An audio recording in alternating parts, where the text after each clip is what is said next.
Isang mapagpalang araw po sa ating lahat, lalong-lalo na sa ating member consumer owners.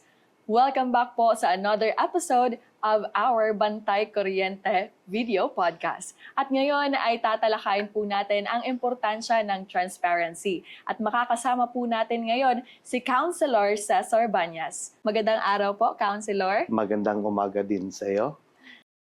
And so meron po tayong mga inihandang katanungan po.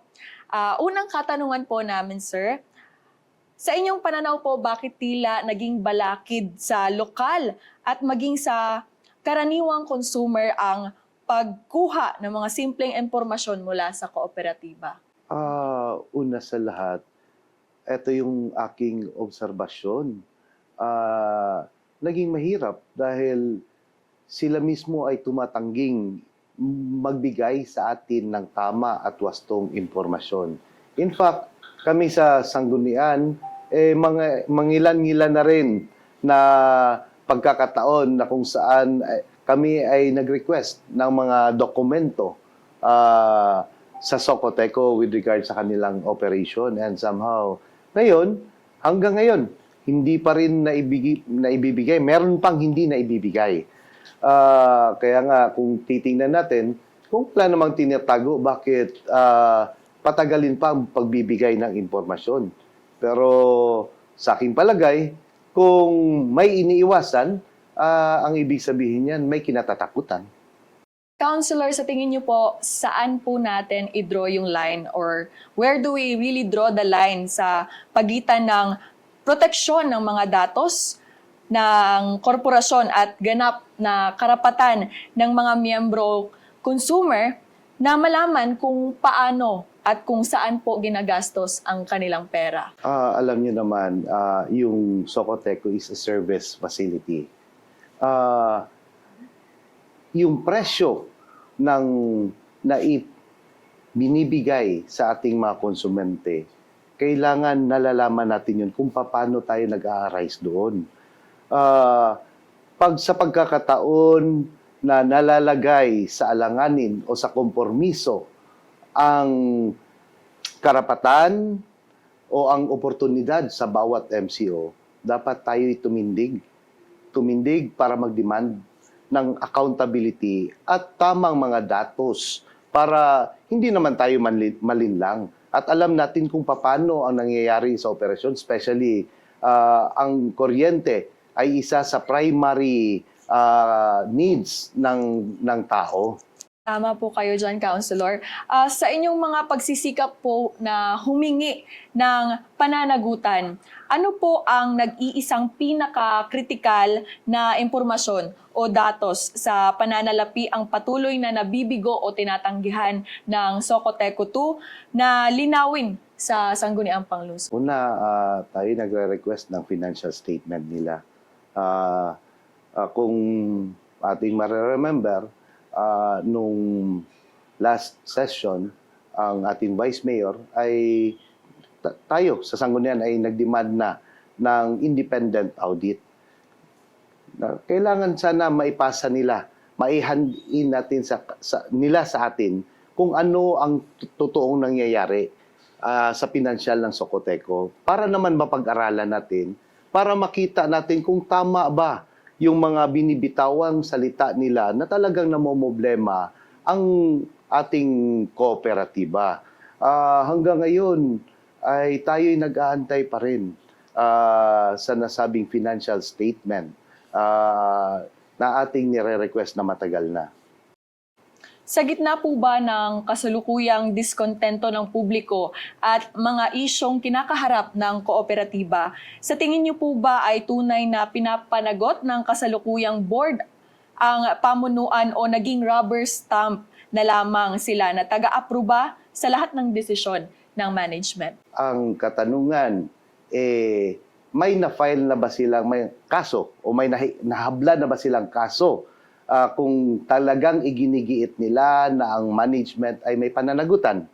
Pangalawa, ano ba yung mga aksyon na kanilang ginawa upang pursigihin ang ating management na kumilos? Meron ba? Kung wala, ibig sabihin, siguro sa tingin ko ay hindi nila nagagampanan yung kanilang obligasyon. O maaring, tama ka, yung sinasabi mo na sila ay nagiging stampad na lang. Pero maliban sa pagiging stampad, kung wala silang ginagawa, eh baka may kinatatakutan sila. Di ba? Kung sakaling bibigyan at iipitin nila na yung management at may nakikitang kakulangan din yung management sa kanila, eh maaari silang babalikan. Unless kung totoo, malinis yung intensyon nila at wala silang pinaggagawa, eh hindi sila magdadalawang isip na gagawa ng aksyon sa mga nakikita nilang hindi tama na nangyayari. Ang National Electrification Administration po or NEA ang may kapangyarihang mag-regulate sa ating electric cooperative. Kapag ang mga lokal na pamahalaan at ang mga consumer or watchdog tulad ng Bantay Kuryente ay nagbabala na, bakit tila napakabagal pong kumilos ng mga pambansang regulator para magpatupad ng mahigpit na pananagutan sa pamunuan ng lokal na kooperatiba? Ay, sa akin yan din yung pinagtataka ko. Bakit ang bagal ng NEA na kumilos? Kung titingnan natin, napakahabang panahon na pala na humiling ang ating kooperatiba na matulungan sila na maipa-aproba yung increase in APEX para maisiayos yung ating mga pasilidad. Kung titingnan natin, 3 years ago may pinapunta na pala ang NEA na kanilang tauhan dito para magmatsyag at makialam sa nangyayari sa Socoteco. But somehow sa loob ng 3 taon, ang katanungan, ano ba yung aksyon na ginawa nila? Alam nyo, during sa aming interpellation sa Sanggunian, doon ko nakita na ang daming mga irregularities na nangyayari sa loob ng Socoteco. Bagkus kung ako ang titingin, merong mga sabwatang nangyayari. And yun ay naipalabas natin during the interpellation. But somehow, ano ba yung aksyon na ginawa ng NEA? O baka siguro, sa palagay ko, hindi kaya ang katanungan ng marami sa akin, hindi kaya isa din sila sa kasabwat sa nangyayari at nagiging direksyon ng Socoteco ngayon towards the privatization. Di ba? Kasi as yung gobyerno na naatasan na tutulong sa isang kooperatiba na maisaayos ang kanilang operasyon na walang ginawa, napakalaking question yun. Di ba? Ang mga konsumidor ba sa Jansan Councilor ay nagbabayad ng mas mataas na singil para lamang pagtakpan ang mga hindi na verify na operational leaks o mga depektong kontrata ng management? I think yan yung nangyayari ngayon. Kasi ang dami nating, with the documents na hinihingi natin, unverified. Hindi natin alam kung tama ba yung mga naging kasunduan, pabor ba sa atin yung mga kasunduan na kanilang pinirmahan sa pagitan ng Socoteco at ng kanilang mga kapartners na kung saan nagkaroon sila ng negosyo. At the same time, yan, definitely tayo yung bumabayad sa kapabayaan ng ating management at ng ating mga board of directors. Kasi during sa ating interpellation, doon natin nalaman na yung sinasabi nilang system loss, kasi yun yung pinagdidiinan nila na isang napakalaking factor na kung saan naghatid ng lugi sa Socoteco. Napag-alaman natin na identified na rin pala nila na kung saang area malakas yung nakawan. Ngunit ang katanungan, bakit wala silang aksyon na ginawa at hinayaan nilang patuloy itong nangyayari? And, you know, it is very unfair sa ating mga MCOs na matapat na bumabayad ng ating kuryente na kinakarga sa ating bayarin. Yung mga tinatawag nilang nakaw na kuryente na kung saan ay hindi nagawan ng kibat na aksyon sa mga taong ating inaatasan na sana sila yung magproprotekta at magbibigay sa atin ng serbisyo na maiiwas tayo sa mga ganong pangyayari. Ano po ba ang sa tingin nyo ang mabisa at konkretong mekanismo sa batas upang tulad ng mga ordinansa, rekomendasyon sa franchise review o political na pressure ang maaaring gamitin ng sangguniang panglungsod na ngayon ay upang pilitin ang kooperatiba na sumunod sa mga panuntunan?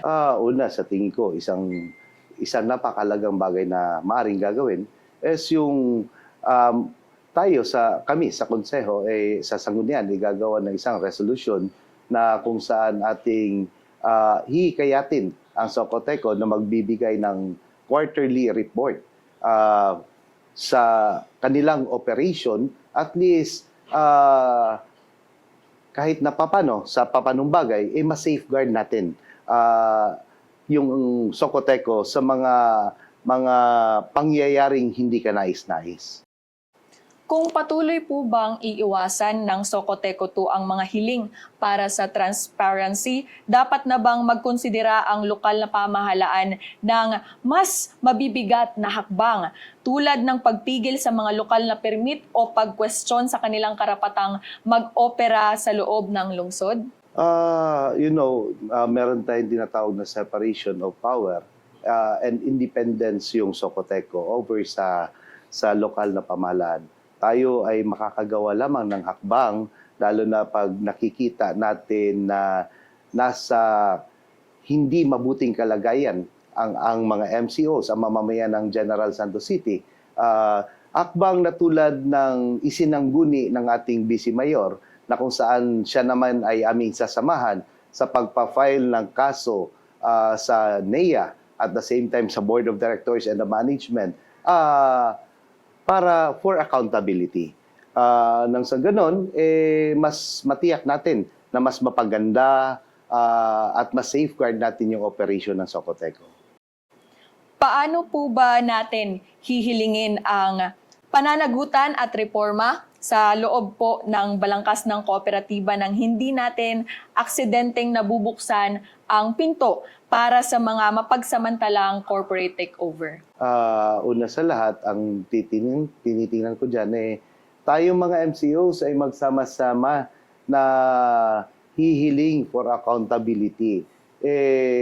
Kung sa palagay natin ay wala na tayong tiwala sa management at saka sa board of directors, kaya siguro hihilingin natin na magkakaroon ng total revamp para magkaroon ng panibagong pagpapatakbo at may balangkas natin yung mga tamang pamamaraan to ensure and to safeguard na etong mga nangyayari ngayon na issue sa Socoteco ay hindi na muling mangyayari pa.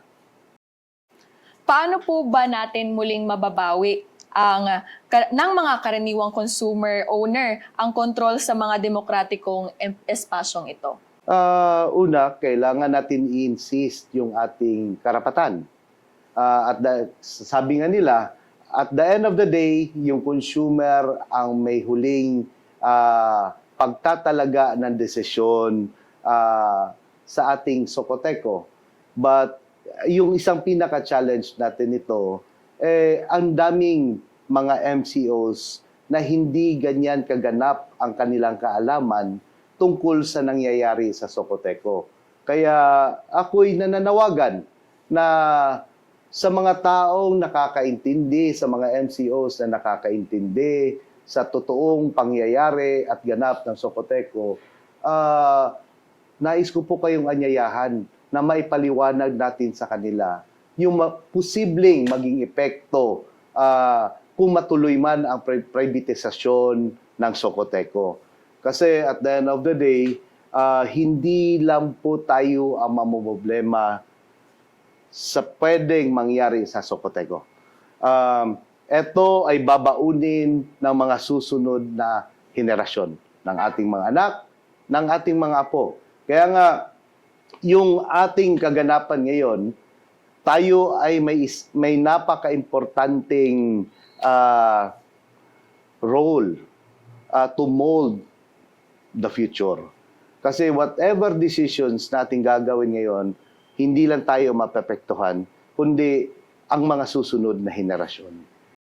Paano po ba mas mabisang makikipagtulungan ang mga independent watchdog tulad ng Bantay Kuryente Consumer Watch Incorporated sa mga mapanuring mambabatas na tulad po ninyo ay para matiyak na ang ating mga hiling para sa pananagutan ay hindi lang maglaho sa mga archive ng batas, kundi magbunga ng mga tunay at konkretong pagbabago? Ako na may nagpapasalamat sa ating mga kasamahan sa Bantay Kuryente kasi sila ay gumawa ng hakbang legal.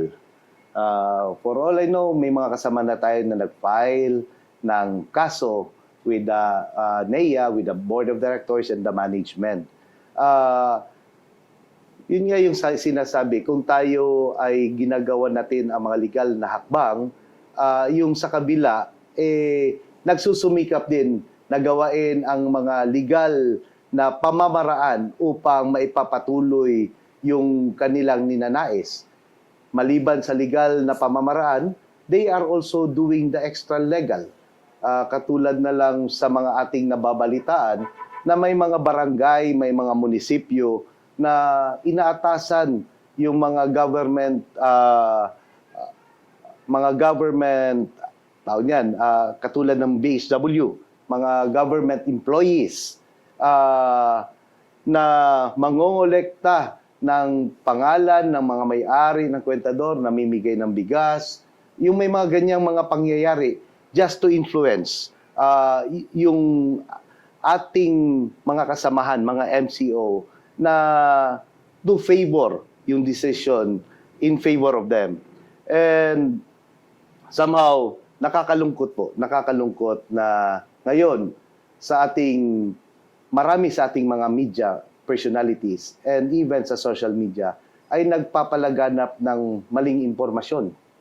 And kung tayo po'y magtutulungan, kami sa Sanggunian, gagawin namin yung aming mga posibleng hakbang na legal at mga resolusyon at ordinansa ipapapasa na mapoprotektahan ng Socoteco. Gayon din, aming inaanyayahan yung bawat isa na sama-sama tayong palaganapin yung tamang impormasyon at labanan ang maling impormasyon na ibinibigay sa taong bayan.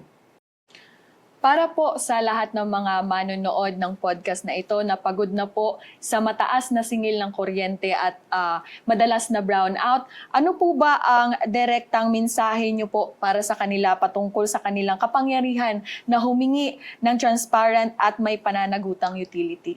Unang-una sa lahat, ay hinihiling ko ang lahat ng MCO na maging mapanuri at mapag-alam. Kasi kung titingnan natin, di ba, yung ating board of directors, tatanungin natin yung mga sarili natin, sadya bang ginagawa nilang ang kanilang obligasyon para sa atin? O maaring ginagawa nila yung mga desisyon na kanilang pinagagawa ngayon para sa kanilang advantage? Dahil, alam mo, ako as simple MCO, napagtanto ko, at naitanong ko rin, have they explore yung mga posibilidad na pwedeng gawain to save Socoteco before resorting na tumanggap ng mga pribadong kumpanya na bibili o mamumuhunan sa Socoteco? Kasi naman, ako as an MCO, I am very willing to make sacrifices. Katulad na lang ng kahit na magdadagdag tayo sa singil per kilowatt hour. Kasi ako pinag-aralan ko din. Sabi ko, ano ba ang pwedeng magawa ng MCO sa problema pinansyal na kinakailangan ng Socoteco? Sinasabi nila na ang Socoteco ay nangangailangan ng 10.5 billion para i-rehabilitate yung facilities.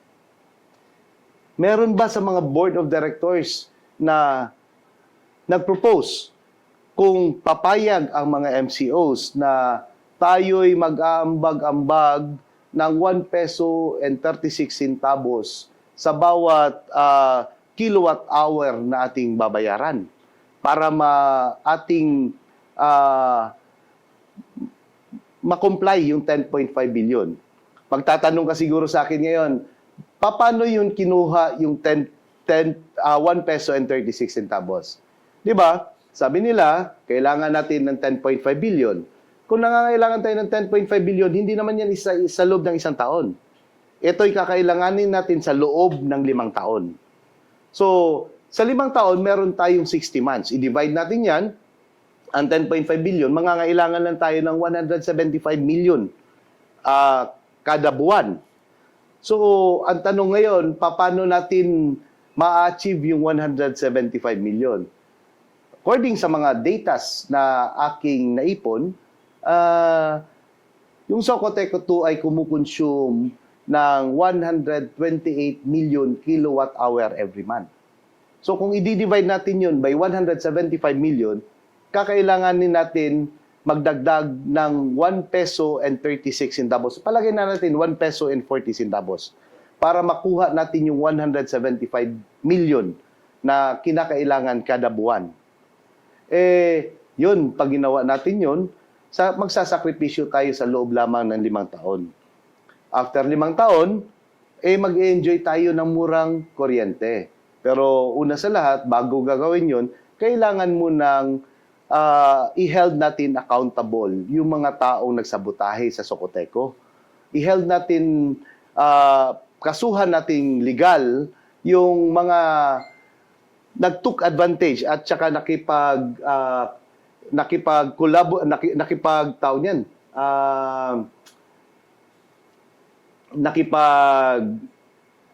sabwatan na kung na yun ang naging rason ng pagkalugi ng Socoteco. In comparison kasi, tinitingnan ko din, with a private corporation, paano din ang mangyari, di ba? Basically, mamahal din yung ating kuryente. Bakit? Una, yung private corporation, ang tinitingnan nila always yan is profit. And sa ating batas, they are allowed for as much as 12% profit margin. Halimbawa na lang, kung yung kuryente natin ngayon ay nasa 10 pesos plus 12%, that's already 1 peso in 20 centavos. Titingnan natin, kumpara doon sa tayo mag-aambag ng 1 peso and 36 centavos, sa kanila, dadagdag din tayo ng 1 peso and 20 centavos. Maliban dyan, tataas talaga yung singil ng kuryente natin. Kasi hindi na tayo magiging priority ng kuryente na galing sa Maria Cristina Falls, yung sa Pisam, na kung saan yun yung may pinakamababang cost ng elektrisidad per kilowatt hour, nasa almost 3 pesos lang. Kung bibili ang Socoteco ng mahal na kuryente, saan ilalagay yun? Sa kanino ipapason yun? Sa ating mga consumers din. Pangatlo, ang mga pribadong kumpanya are taxable. So, since babayad sila ng buwis, madadagdag na naman yun sa ating bayarin sa kuryente. At pang-apat, hindi na sila makakatanggap ng subsidiya galing sa gobyerno. So, lahat ng pag-aayos o lahat ng i-introduce nila para sa kaayusan ng ating electric facilities, idadagdag yun sa ating bayarin sa kuryente. Basically, mamahal din yung kuryente natin. And take note, ay yung pagmamahal na yan, 25 years natin yan sa sakripisyuhan. Kasi yung franchise naman, 25 years yung lifespan ng franchise. But hindi lang 25 years, baka maybe it will be lifetime. Kasi after 25 years, it will be renewable. And 25 years nating bit nababayad tayo ng mahal na kuryente. Councilor, can you share po your efforts po regarding with demanding with transparency sa ating sangguniang panglungsod? Okay.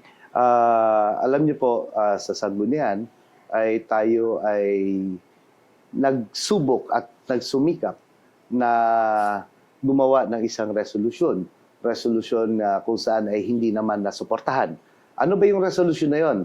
Resolution urging the MCOs and the Board of Directors not to entertain any possibility for a joint venture or privatization. Kasi nakikita ko po, bakit ginawa natin yung resolution na yon? Nakikita natin na ang dami pang problema yung Socoteco na dapat ayusin. Kung titingnan po natin, naghakbang na tayo for privatization na hindi man lang natin naayos yung internal na problema ng Socoteco. And yung epekto po noon, nakita ko magiging kaawa-awa tayo. Bakit? Kasi kung unahin natin yung pakikipag-partnership or pakikipag-joint venture sa mga pribadong kumpanya na hindi natin naisay ayos yung problema natin sa Socoteco, nako po, darating yung araw, kukunti na lang yung maiwan sa atin kasi with the proposal 70-30, kukunti na lang, 30% na lang, hindi pa mamamanage ng maayos kasi hindi natin inuna ayusin yung sa loobin ng Socoteco, yung management and the board of directors. Kaya nga po, during the session also, atin pong pinagsikapan na maitanong para maipalabas kung talagang totohanan ba yung intensyon ng ating mga board of directors at the same time, yung intensyon ng mga pribadong kumpanya sa pagtulong sa problemang kinakaharap ng Socoteco. At doon natin napagtanto na po, napakasakit. Ang daming irregularities pa lang nangyayari along the process. And alam nyo naman na kung may irregularities nangyayari, ibig sabihin, from the very start, hindi tama at hindi kagandahan yung dulot na pwede nilang maibigay. Katulad mo lang, di ba? Kung sa pag-umpisa pa lang, naging hindi na maganda yung pamamaraan mo sa iyong hangarin, ibig bang sabihin yan, totoo at tama yung intensyon mo? Or tinitingnan mo kung ano lang yung makakabenepisyo sa iyo? And yan yung isang kinatatakot natin. And doon din sa ating interpolation, nakita natin na upon presenting yung mga proposal ng dalawang kumpanya, nakita natin how disadvantageous yung proposal na tinanggap ng Board of Directors. Ano ba yung dapat na gawain ng Board of Directors? Yung responsibilidad ng Board of Directors ay dapat tayong ay protektahan. Tayong mga MCOs, kanilang poprotektahan. Sa bawat hakbang at desisyon na kanilang gagawin, kailangan ito'y makakapagbigay ng advantage sa ating mga MCO. Ako'y magtatanong sa inyo ngayon. As much as I hate to compare etong dalawang korporasyon, dito lang din natin makikita sa pagkukumpara kung ang ating board of directors ay ginagawa nila ng tama yung kanilang obligasyon. Ang katanungan, ano ba yung mga proposals nila? At ano yung pinagkakaiba ng proposals nila? Una sa lahat, ako, I always stand for accountability. And sa ngayon, for Socoteco to remain as stand-stock non-profit, ayusin muna natin yung mga dapat ayusin before tayo hahakbang paabante kung ano yung magiging desisyon ng ating mga MCOs. So, ilalathala ko yung proposal ng More Ignite. Ang proposal ng More Ignite, 70% ng shares of stocks ikukunin nila. Ang katanungan ko sa kanila, paano sila maglalagay ng kapital? Ang sabi nila, 70% ng capitalization sila ang maglalagay. So, paano ang mangyayari sa amin, na mga MCOs? Ang sabi nila, bibilhin nila yung distribution assets ng Socoteco na kung saan ang assessed value nito is 4.5 billion. Para malaman ng taong bayan, ano ba yung distribution assets? Ito yung mga transformer, yung mga poste, yung mga wire, lahat ng facility na dinadaanan ng kuryente, yan yung distribution assets. Sabi ko, bibili ninyo yung distribution assets, paano naman yung other assets ng Socoteco? Katulad ng real property. Sabi nila, ay iwan namin yan sa Socoteco. Paano mangyayari doon? Sabi nila, magiging negosyo ng Socoteco. Paparentahan. Pero mind you, ako'y nagtataka. Sabi ko, bibilihin ninyo yung distribution asset, buyout ang mangyayari. So, ibig sabihin, pag binili mo yon, wala na sa management yung ating mga management people ng Socoteco. So, sinong magmamanage ng asset ng Socoteco? Yan yung unang katanungan. Then, pangalawa, kung wala ng management, ano pa yung pakinabang ng board of directors? Subsequently, I believe na mawawala din yung board of directors. So, paano yung ating resources? Paano mangyayari doon? Pangatlo, sabi ko, ang isa sa pinakamahalagang pagmamay-ari ng Socoteco ay yung kanilang 328,000 MCOs. Kung hindi ako nagkakamali sa figure, 328,000 MCOs. Yan yung kaluluwa ng Socoteco. Walang negosyo ang Socoteco kung wala yung 328,000 MCOs. At saka may franchise tayo na mag-expire sa 2040. Sabi ko, bibigyan nyo ba ng halaga yung 328,000 MCOs? Sabi nila, hindi. Yung distribution assets lang ang aming bibilhin. Sabi ko, sir, pasensya po. But in a colloquial word, sasabihin ko, dawat limpyo kayo. Bakit dawat limpyo? Bibilhin nyo yung mapakinabangan lang ninyo. Yung problema, iiwan ninyo sa aming mga MCO. Sabi ko, ako personally, if I do have the business, negosyante naman ako, kung bibenta ko yung negosyo ko, pati problema, ibibenta ko na. But what's worse with it, ibebenta na ng mura, pipili lang sila ng bibilhin na sa atin, yung yung pinakamahalagang bagay sa atin, yung consumer na 328,000 na 48 years pinagsikapang maipundar ng Socoteco, hihingiin lang nila.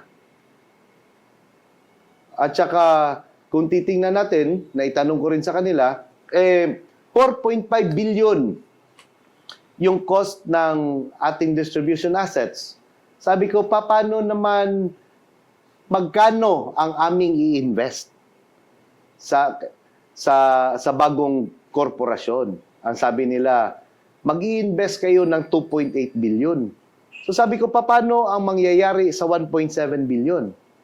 Sabi nila, ibabalik sa Socoteco. Sabi ko nga, napagtanto ko, napagnilay-nilayan ko, sabi ko, 1.7 billion, mawawala yung ating mga tauhan ng Socoteco. Ano ba yung 1.7 billion?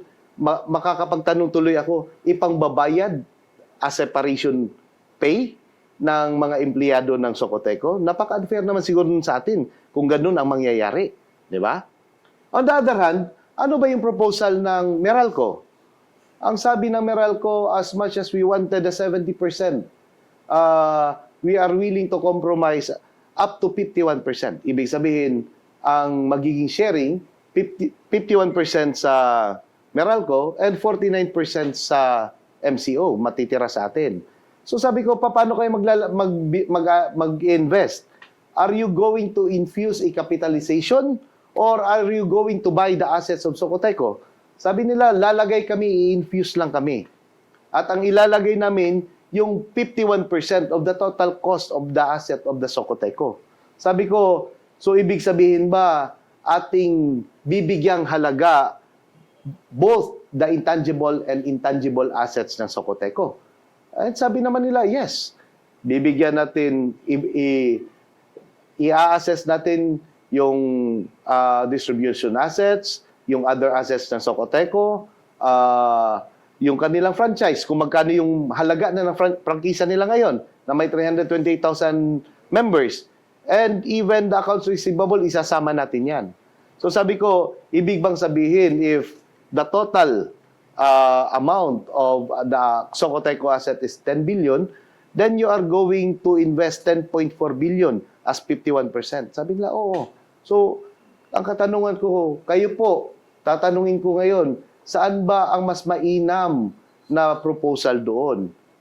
Wala po akong endorso o ina-advertise sa dalawang kumpanya. Ang sa akin lang po, may pakita ko sa inyo kung gaano ba kasinsiro yung ating board of directors sa pangangalaga ng ating kaayusan at ng ating benepisyo.